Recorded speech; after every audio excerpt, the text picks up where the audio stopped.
If you don't have a better idea in business, it's good.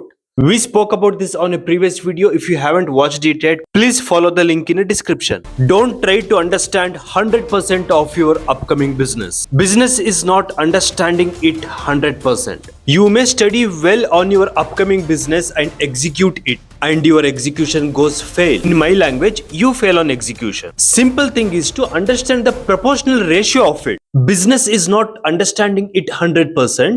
Business is 10% of understanding and 90% of execution. Business is not a study at a start. It's a study on journey of its execution. You cannot study 100% of that upcoming business before you start and execute it. You will learn while moving forward and correcting mistakes and attempts, etc. And change the angle which improves the direction. Similarly in job, it's totally opposite. Job is 90% of understanding and 10% of execution. Because you are not allowed to make mistakes in job. In business, mistakes on execution are lessons. So job is 90% of understanding and 10% of execution.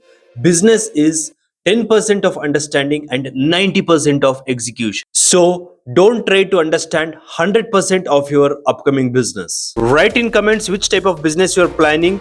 We try to decode that business in upcoming videos. Continue to watch next on You Are Not an Entrepreneur if you are finding investors.